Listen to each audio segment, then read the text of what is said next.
So speak life to the day's darkest night. Speak life when the sun won't shine and you don't know why. Look into the eyes of the broken hearted. Watch them come alive as soon as you speak. You speak love, you speak. You speak life.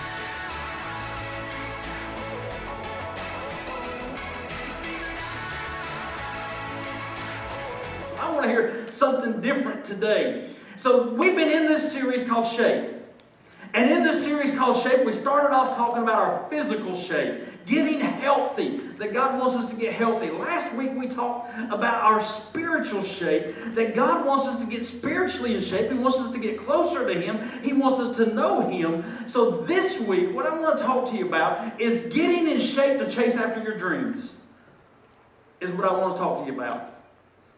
Don't save finances for next week. This week, I want to talk to you about getting in shape to chase after your dreams.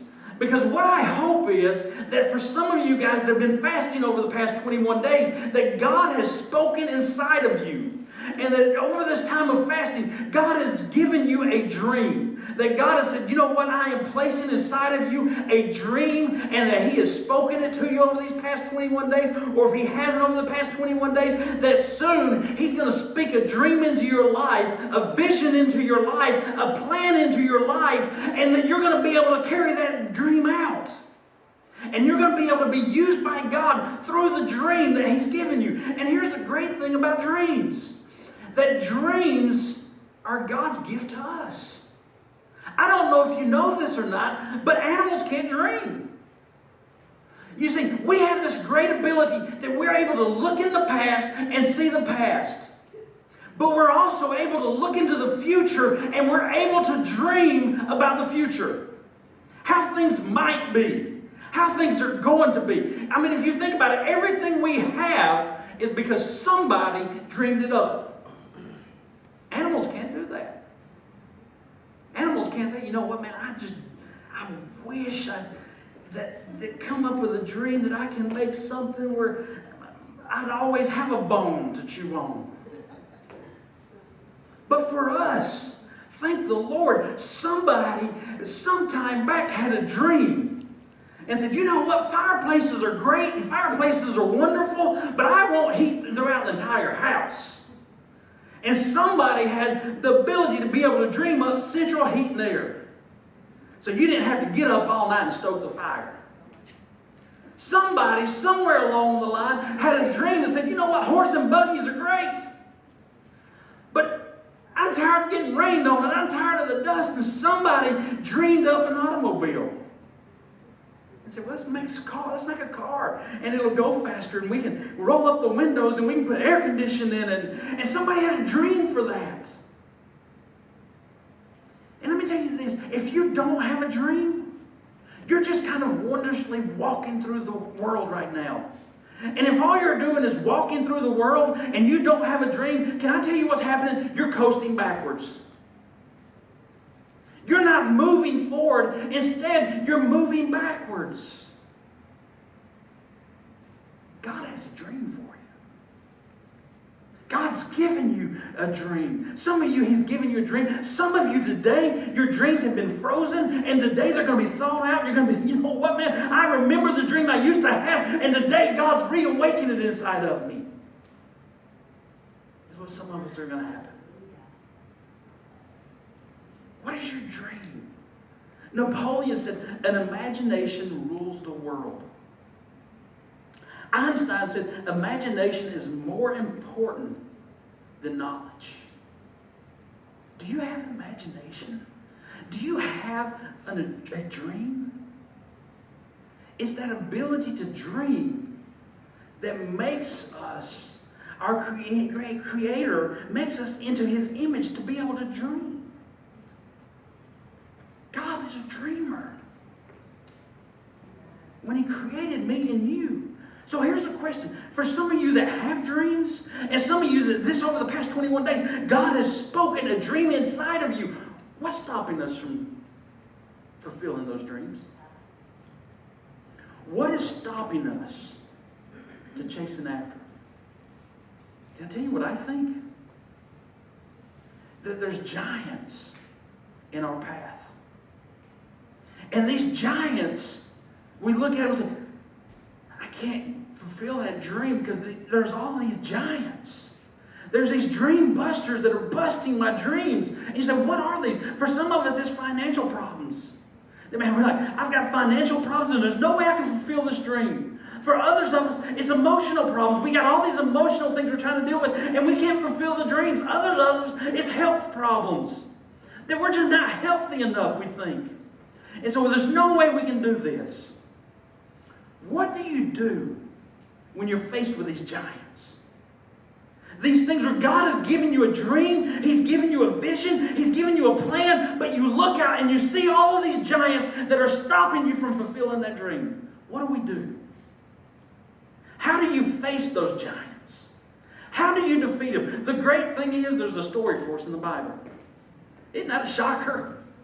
There's a story for us in the Bible that tells us what to do when we're faced with these dreams and we're faced with these giants. So if you have your Bible, let's go to 1 Samuel. Most of you probably know the story. The story is about David and Goliath. Excuse me.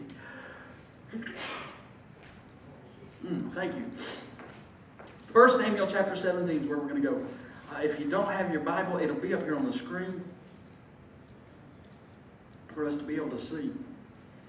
Starting with verse number 1. I'm going to read part of verse number 1, then we're going to drop to verse 3, and then I'm going to just kind of read the story to you. 1 Samuel chapter 17. It says, the Philistines now mustered their armies for battle.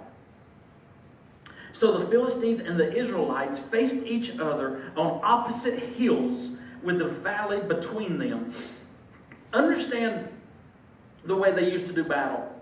They quit doing battles the way that many of us think. You see it on TV where they line up on this side of the valley and they line up on this side of the ridge of the valley and they come down and they all fight.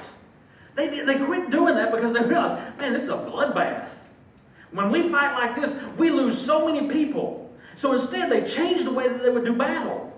And this is what it says. It says, then Goliath, a Philistine champion from Gath, came out of the Philistines' ranks to face the forces of Israel. He was over 9 foot tall. He wore a bronze helmet, and his bronze coat of mail weighed 125 pounds. He also wore leg armor, and he carried a bronze javelin on his shoulder. The shaft of his spear was as heavy and thick as a weaver's beam, tipped with an iron spearhead that weighed 15 pounds. His armor bearer walked ahead of him, carrying a shield. So what would happen is that you would send your biggest, baddest guy out. And they would send their biggest, baddest guy out. And those two would do battle. And whoever was victorious between those two, the winner would take over everybody else. And everybody else would become their slaves. And so the Philistines, they send out Goliath to do the battle. And that is their giant that they're having to face. Now, for most of us, we're probably never going to have to face a 9-foot giant.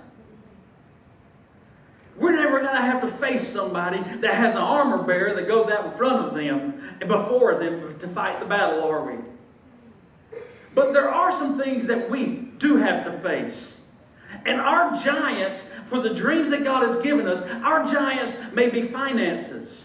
Our giants may be relationships. Your giant may be your marriage, that your marriage is struggling. Your giant that you're having to face may be work. And the problem that you keep dealing with is stopping you from fulfilling the dreams that God has given you.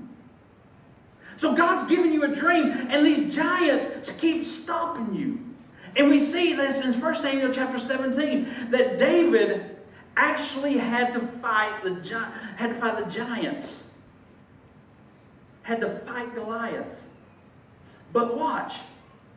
And I don't know if you realize this or not. Most of us will come and we'll preach. As we're preaching, we preach about David and Goliath, right? But did you realize that there were some battles that David had to fight before he got to Goliath? And for us, that some of us, we have some dreams. And there's some things that we're going to have to fight. 4 different things we're going to have to fight before we even get to Goliath. And this is what I want you to see this morning. That it's not necessarily Goliath that you're fighting, but it's a lot of us up here. That God's given you a dream, and you've got some stuff up here that you've got to fight and you've got to deal with. Because you're far more likely to deal with the things we're going to talk about than dealing with a 9-foot giant. But I will say this. Your giants that you're dealing with can really seem like they're 9-foot giants that are stopping you from fulfilling the dream that God has for you. To find out what it is that God wants.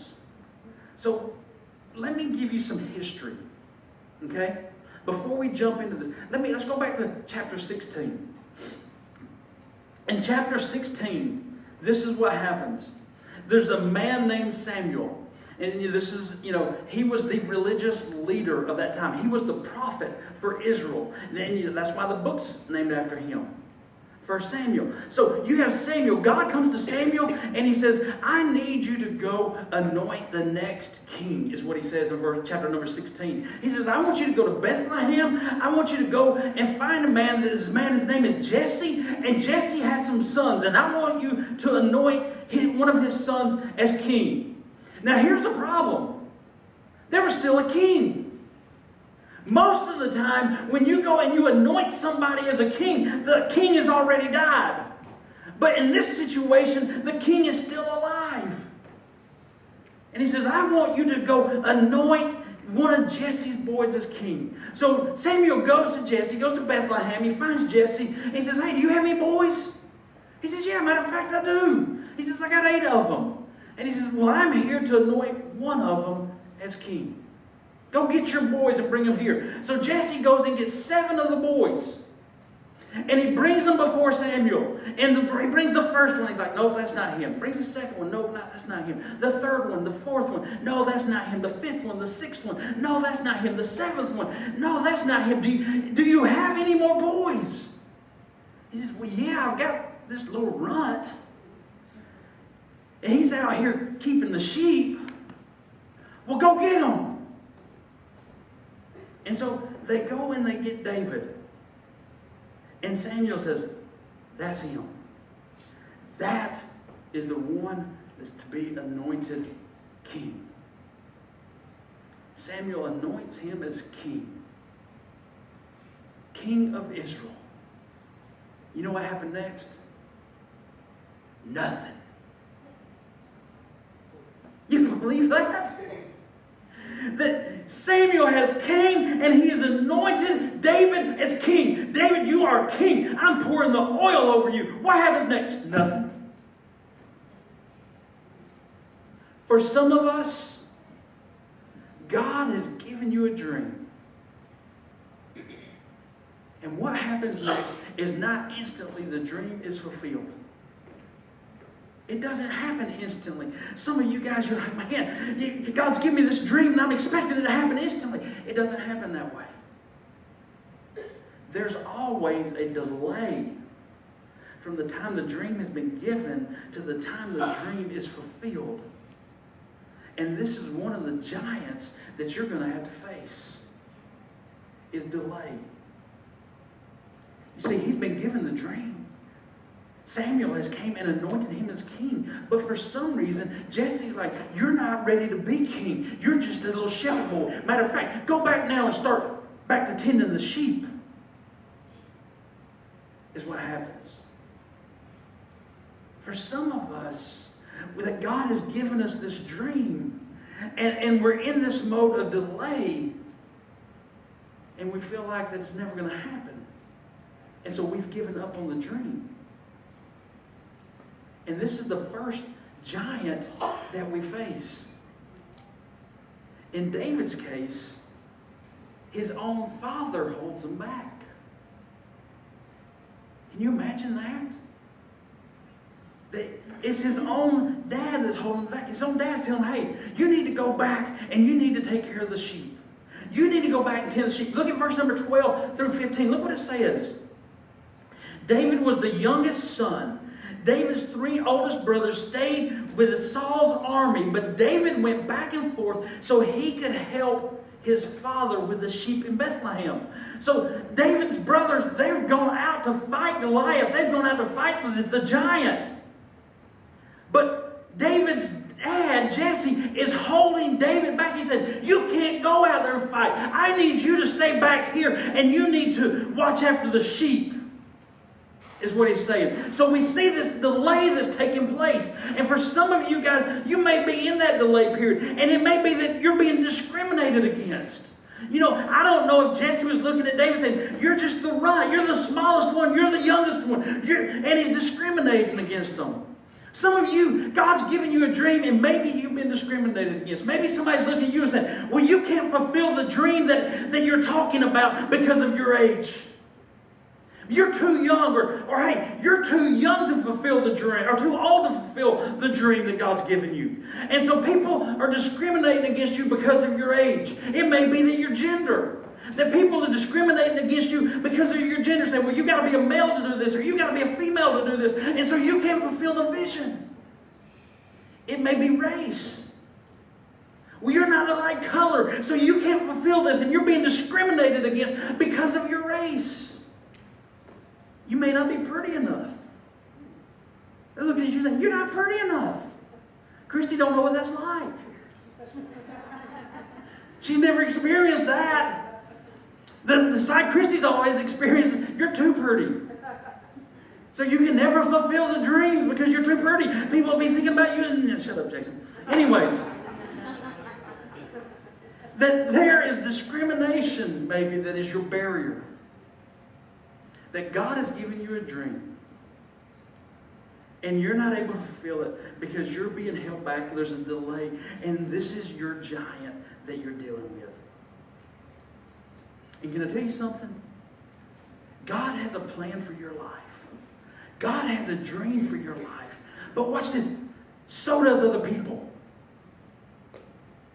Just like God had a plan for David, that David was going to be king. But Jesse also had a plan for David. And Jesse's plan for David was, you're going to stay and you're going to take care of my sheep. You see, we've got to get to the place where we're going to say, okay, God, whose plan am I going to follow?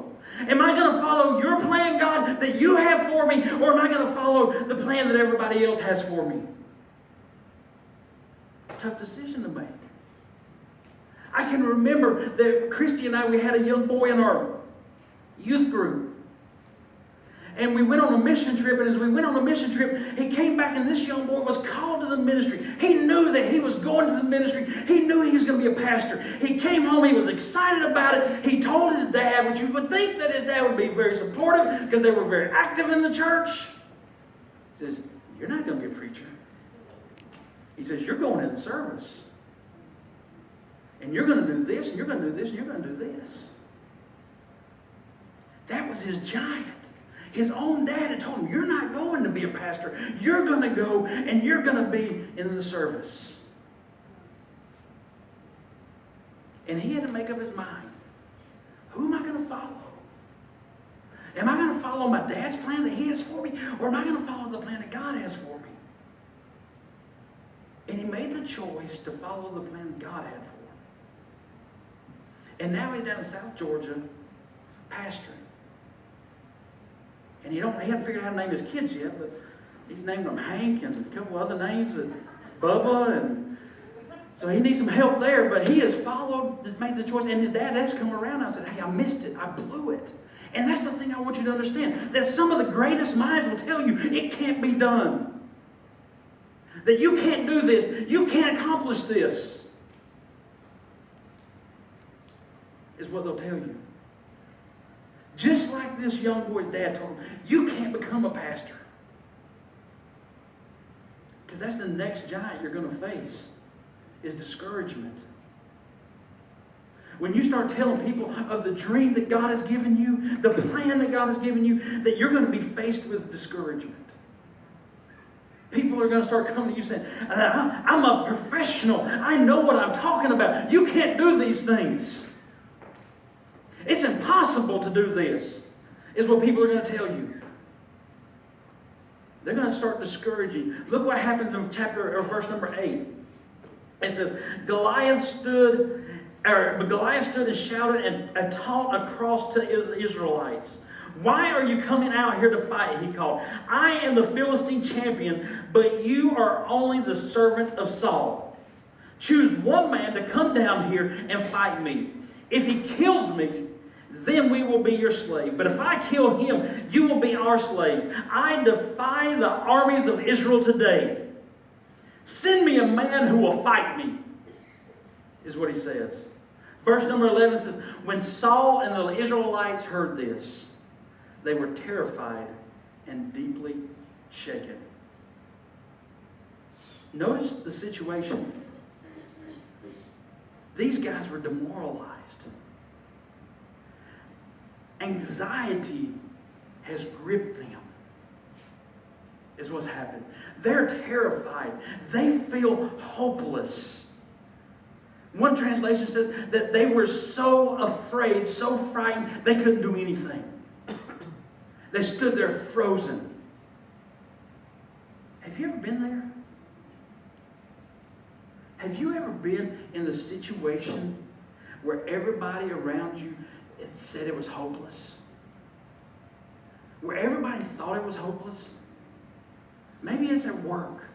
You're trying to figure out a situation at work, and it's hopeless. It's not going to happen. You can't do this in the economy that we're in today. It's hopeless. It will not happen. You can't solve this problem. It can't be done. It's never going to happen.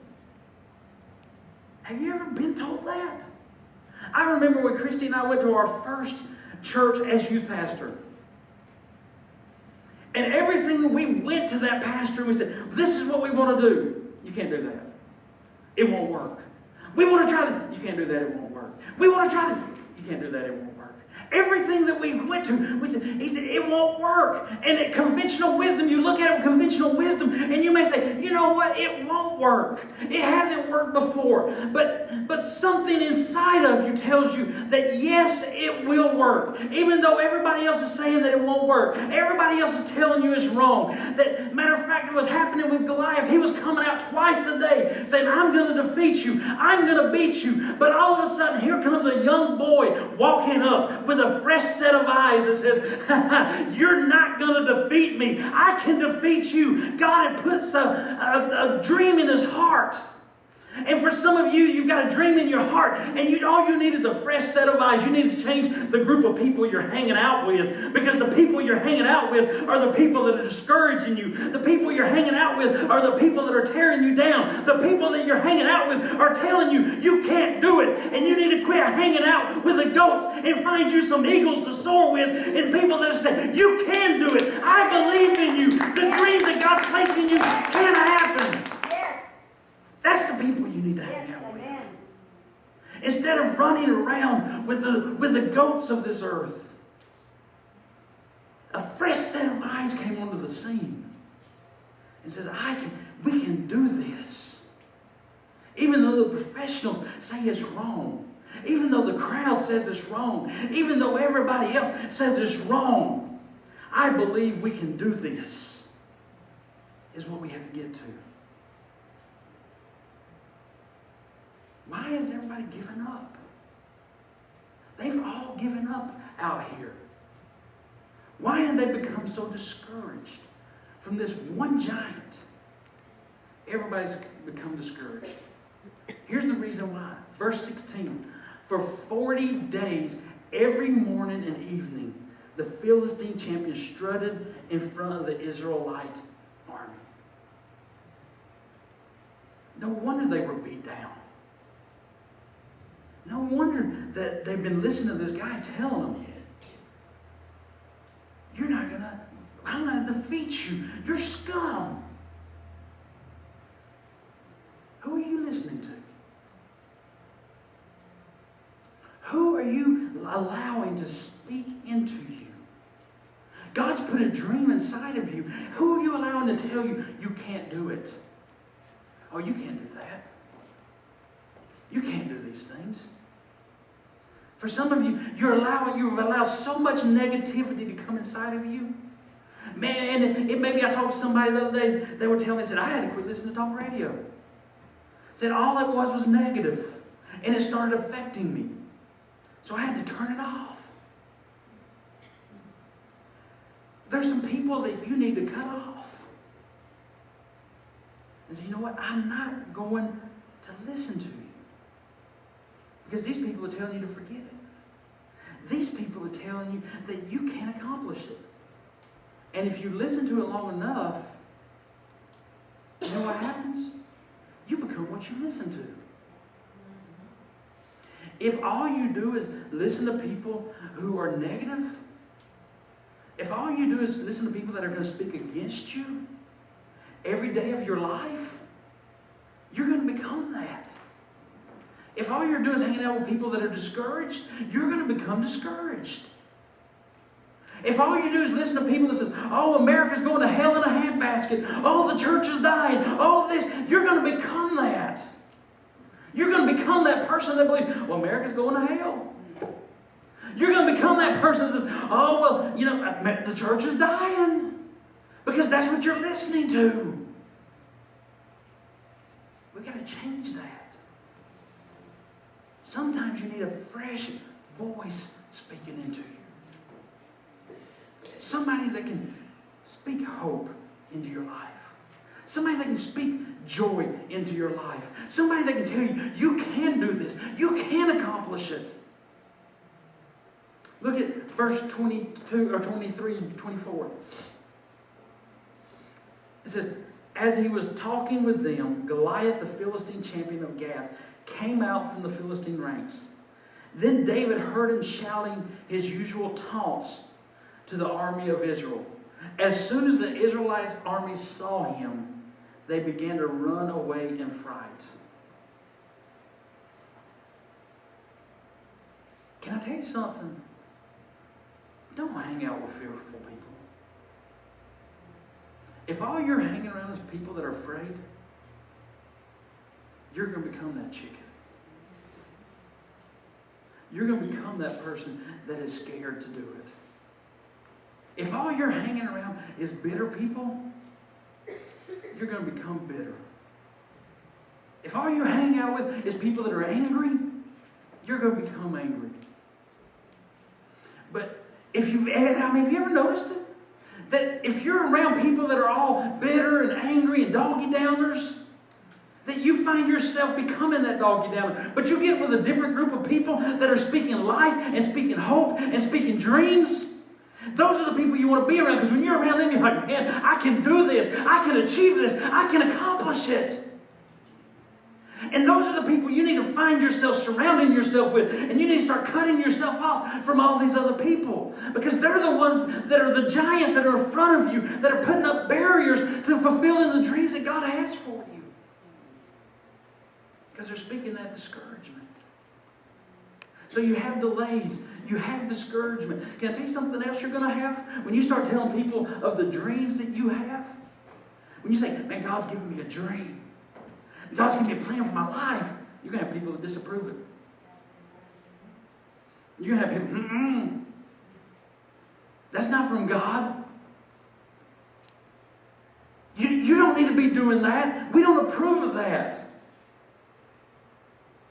And here's the problem. With disapproval, the reason so many of us, this giant steps out and stops us from becoming what God wants us to become, to fulfilling the dreams that God's spoken to you over the past 21 days, what's going to stop you? Is because you want the approval of other people.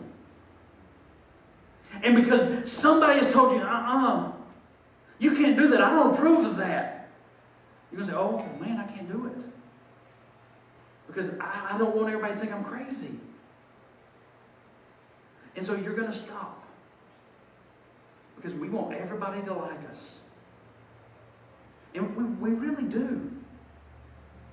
But there has to become a time in your life where you get freed from the expectations of other people. Where you say, you know, I don't care. So are you going to go after the dreams that God has for your life? Or are you going to go after the dreams that other people have for you? Which one are you going to chase after? Because there's going to be critics. I can remember me personally. I can remember, and some of you guys can remember, that we had to make a change 11 years ago. We had to make some change. We had to make some change in our style of worship. We had to make some change in the way that we were getting people in. But I was criticized for it. You can't do that. You can't change these things. You can't do these things. And so I had to make a decision. Okay, am I going to listen to what they're saying and continue to go to this path that they're saying? Or am I going to go with the path that I know that God has told me this is the direction we're going to go? Even though other people are going to disagree with it, even though other people are going to discourage me, and yes, there was a delay in seeing it fulfilled, but we had to make that decision. And you will face the same thing. There will come a time in your life where you share the dream with somebody and they're going to disapprove of it. They're going to start judging you. Watch what happens. In David's case, it was his own brothers that are disapproving. Verse 28. What are you doing around here anyway? David has come and he's taken food to his brothers. Jesse is sending him over there to take a care packet to him. And so his brother sees him. He says, what are you doing around here anyways? He demanded. What about those few sheep you're supposed to be taking care of? I know about your pride and deceit. You just want to see the battle, is what he tells him. And look at David. David says, this reminds me of Eli. Because, anyways, this reminds me of Eli. He says, what have I done now? David replied, I was only asking a question. He says, what have I done? I was only asking a question. Maybe you can relate to that conversation with your brother that you have or your sister that you have. That would be Alex says, what are you doing here now? All you're wanting to do is you just want to see the fight. And Eli's like, what have I done? I'm just asking a question. But you find this disapproval between brothers and sisters. Matter of fact, even Jesus had to deal with it. Did you know that? That Jesus' brother... Look, the Bible tells us, it makes it very clear, that Mary had Jesus, but she never had sex with anybody. She was a virgin, and she came pregnant. So God was the father. Mary was the mother. But the Bible makes it clear that after the birth of Jesus, that Mary and Joseph had several other kids. So Jesus has all these, I guess you call them stepbrothers and sisters that he has. And the Bible makes this clear. The Bible tells us the names of them and talks about them. But can you imagine? I mean, if you really want to cut some slack, I can cut them some slack. It'd kind of be like living in our house. That Josh is always right. That's my middle brother. He's always the right one. He's Mr. Perfect. He can never do anything wrong. And can you imagine this? That Jesus is going through. Jacob can agree with me. But can you imagine that going through life like this? That you've got a brother that never does anything wrong. He's always right. And so, Jesus' own brothers and sisters, they don't approve of him. They just, you say you're the Son of God. Give me a break. Only one believed, but after and here's the thing, they all went wherever Jesus went. Mary went. Mary took the other kids wherever Jesus was going. And they still didn't believe, but they believed after he died on the cross and rose from the grave and was walking around like, oh, you know what? You're right. You are the Son of God. But there was that time of disapproval where they didn't believe. And you're going to have that. These are giants that you're going to have to face. That people are not going to believe. People are not going to accept it. That you're saying, this is what I am. This is what I'm doing. But when God gives you a dream, It's a dream that other people are going to be afraid to attempt. Because the dream that God has given you, if it's from God, it's bigger than you. It's going to be bigger than you are. If it's a dream that just you can do, it's your dream. If it's a dream when you look at it, you're like, holy smokes. There is no way I could do that. That's impossible. There's no way I can. That's the dream from God. Because it's bigger than you. It's bigger than what you can imagine. There's one more dream, Buster, and that's doubt. So you've got delay that you're going to have to deal with. You've got discouragement you're going to have to deal with. People are going to discourage you. You've got disapproval, and then you've got doubt. Am I capable of doing this? Can I really do it? Am I up to the task? Can I actually do what it is that God's telling me to do? I don't think I can. I don't think I can do this. Look at verse 32 and verse 33. I love this story of David. There's something, listen, one of the things we're focusing on here is our youth. And there's a reason we're focusing on our youth. There's something about youth, man, that they have a fresh set of eyes. Oh, man, I don't know about y'all, but my eyes are kind of starting to shade over. They're losing their sparkle.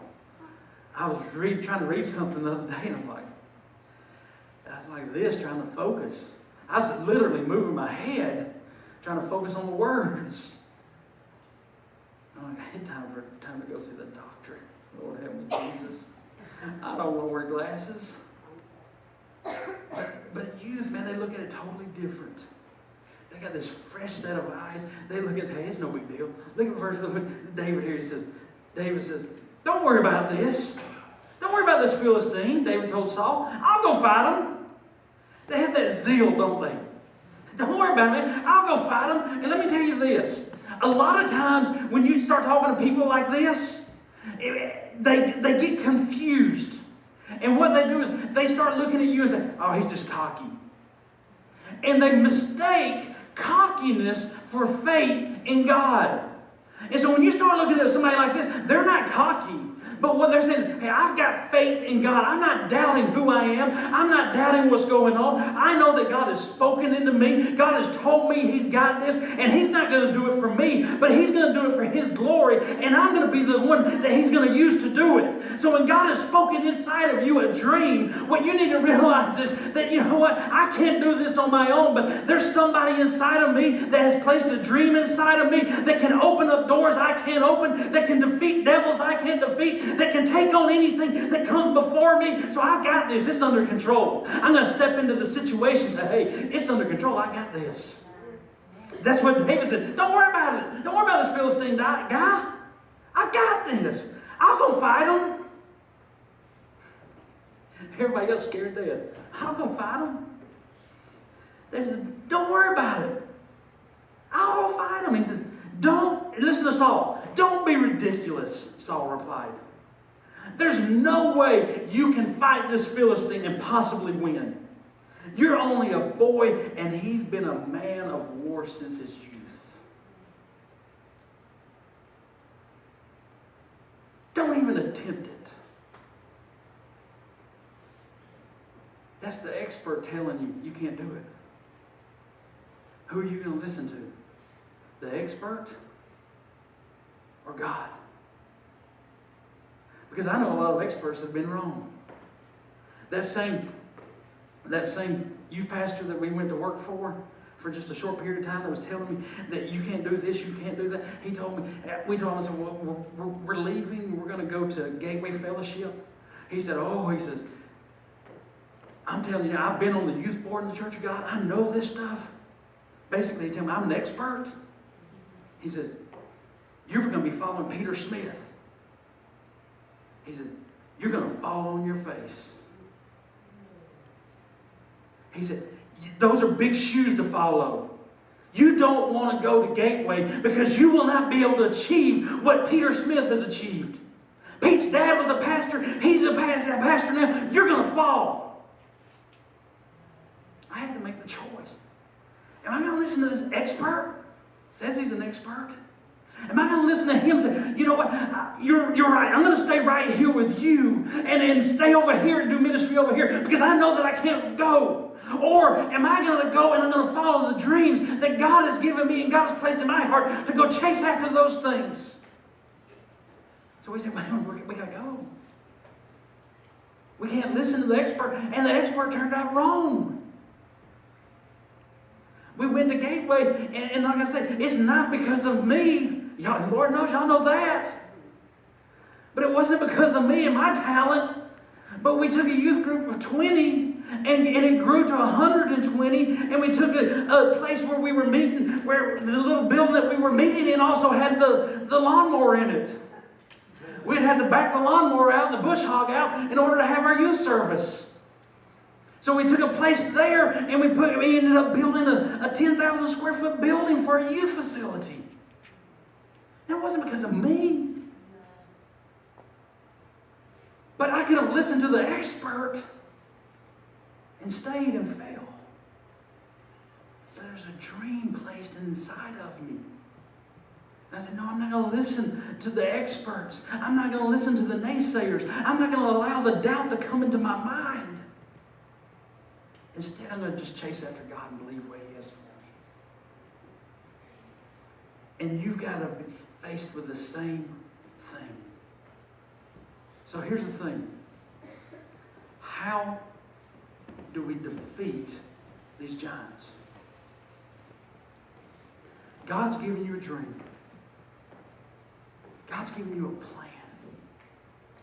And you're dealing with the delay. You're dealing with doubt. You're dealing with discouragement. You're dealing with all these things that you're dealing with. How do you defeat them? These are giants that are stopping you from chasing after your dream. How do you defeat them? The first thing you have to do, if you want to defeat these giants, is that you have to remember how God's helped you in your past. You need to stop for a minute and say, you know what?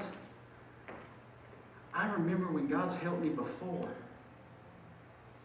You need to stop for a moment and say, you know what? I may be dealing with doubt and discouragement. I may be dealing with defeat. I may be dealing with all of these things.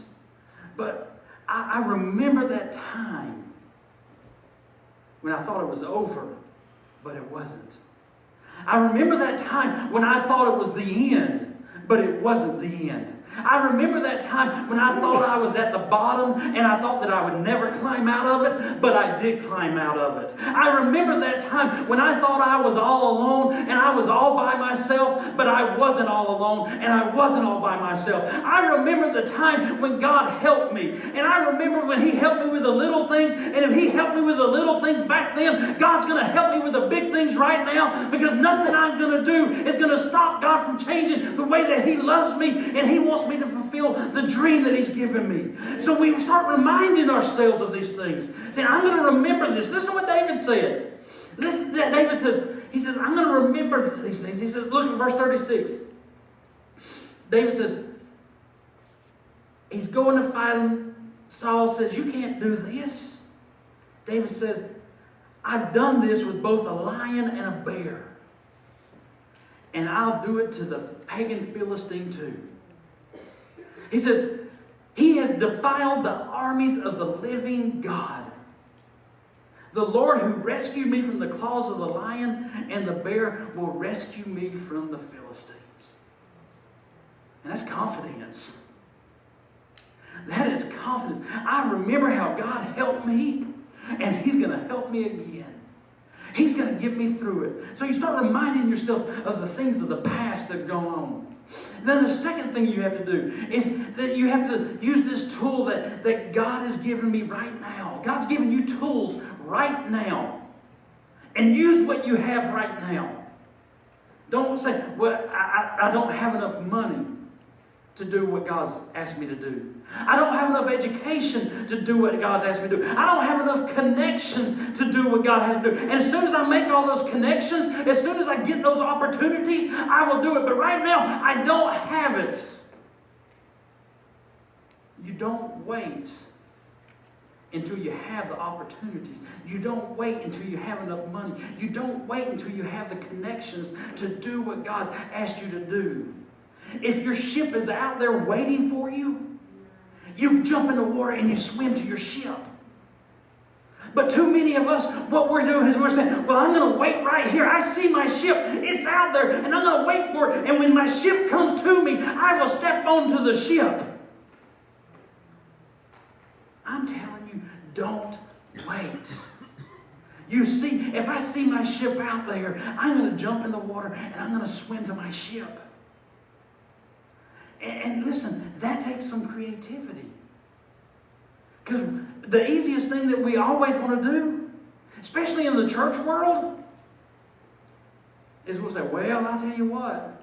If we had what the church down the street had, we'd be knocking the walls out. If we had the money they had, man, we'd have it made.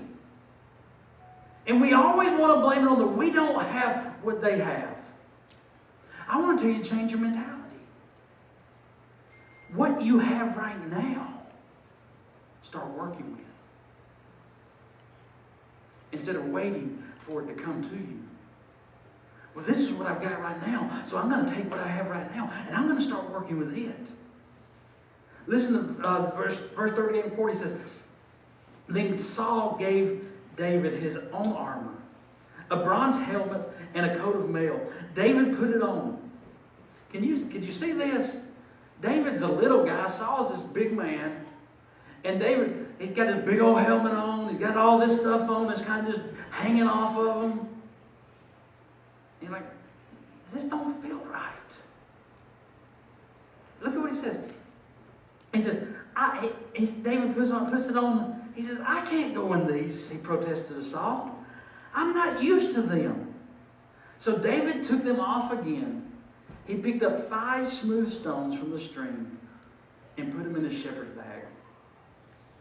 He says, this is what I'm used to. This is what I have. And this is what I'm going to use.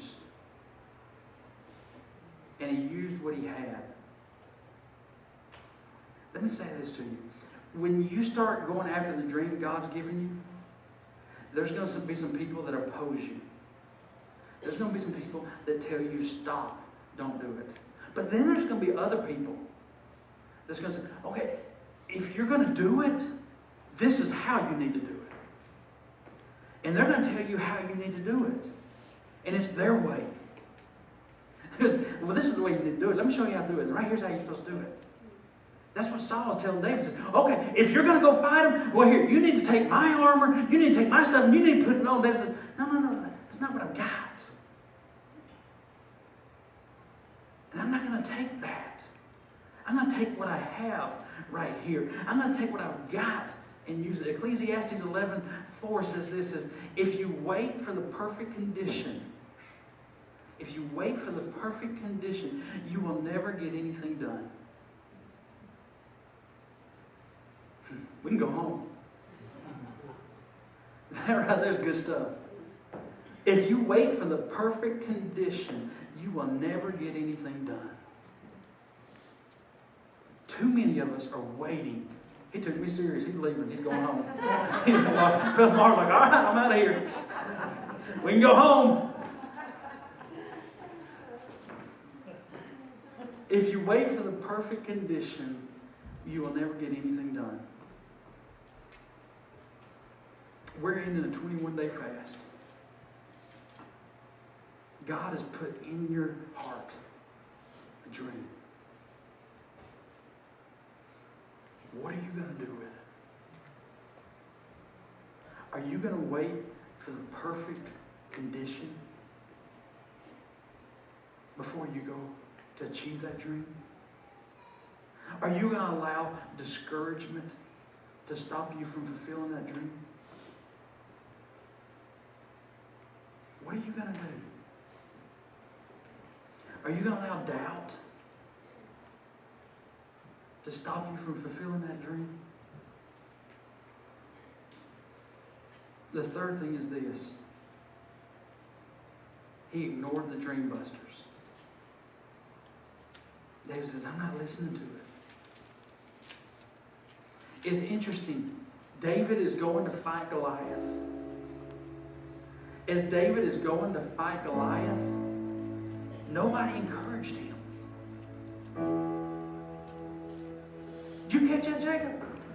Nobody encouraged him. I am scared for my life to go fight Goliath. And you step up and you say, I'll go fight him. And I don't even encourage you.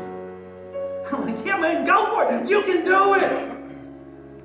I don't encourage him. Nobody, his own mama doesn't encourage him. His own daddy doesn't encourage him. All the guys that are out there for the fight, they don't encourage him. Nobody's encouraging him. Even the king doesn't encourage him. The king says, dude, you're crazy.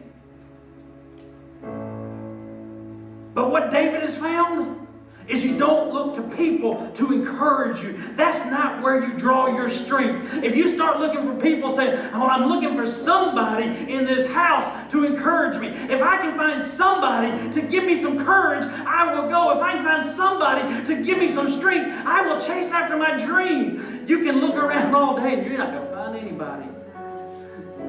David says, I'm not looking for people to find my encouragement. I'm not looking to people to get my strength. God has given me a dream. And in 1 Samuel chapter 30, verse number 6, they're out to stone David. They're out to kill David because David's made some choices and they're not happy with him. But this is what David says. David says, when the others were speaking against me, when the others were wanting to kill me, he says, that I find my strength in the Lord God. That's who I find my strength in. And that's who you've got to turn to find your strength. That's who you got to turn to find your encouragement. If you don't, you won't find it. You won't find it from me. You won't find it from anybody else. Because for some reason it seems like when people come to me looking for strength, I give the wrong words. Daryl tells me, he'll come to me and say, now I don't need Jason advice, I need pastor advice. Because he knows if I give Jason advice, it's not going to be for him to give him strength. You look to the wrong thing for your encouragement. You look to the wrong thing for your strength.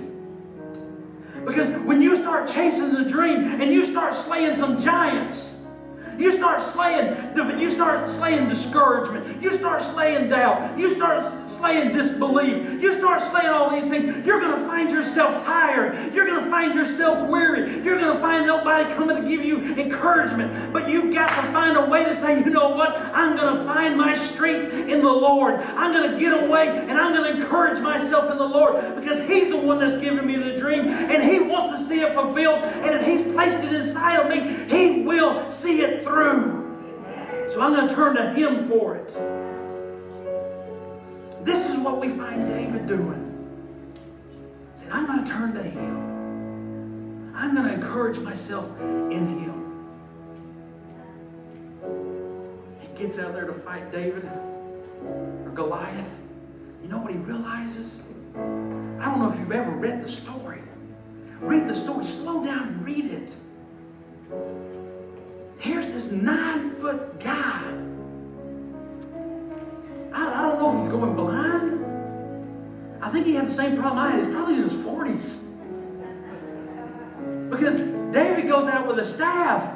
And what does he say?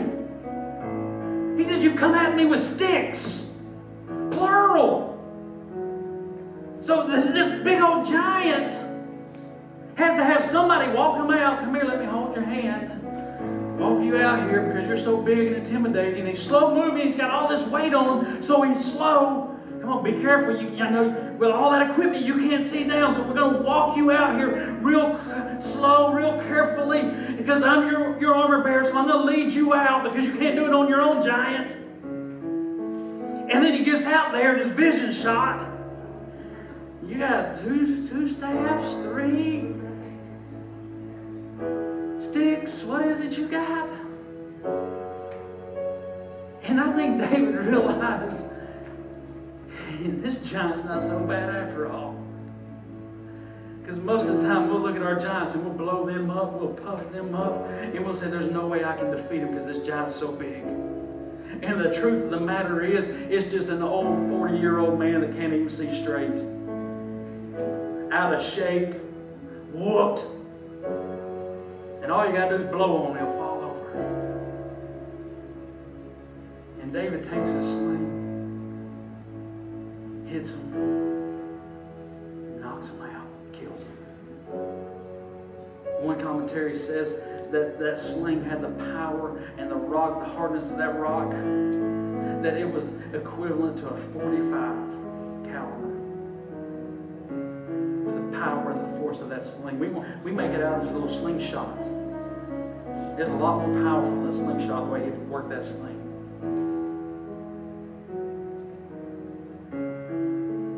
God's giving you a dream. Are you going to allow this dream to stay frozen in your mind and in your heart? Or are you going to chase after it? You didn't fast for 21 days for God to speak a dream inside of your heart and speak a dream inside of your life for you to do nothing about it. I don't know about you, but I didn't. I didn't say, I'm just going to sit back and not eat and go to suffer and do all this just for God to speak a dream in me and me not do anything with it. But instead I said, man, He's spoken inside of me. Now I'm going to go after it. It doesn't matter what everybody else says, but I'm going to chase after the dream. What about you? Maybe the dream's already been there. Maybe it's been there for years. But today it's starting to thaw out. That dream that's been frozen like a popsicle. And you know those dreamsicles? The dream's that white part on the inside, but everything on the outside, the orange, has covered your dream. Now that dreamsicle's starting to thaw out today. And you're saying, you know what? I can accomplish this. I can have confidence in the Lord. Let's pray. Father, God, I know that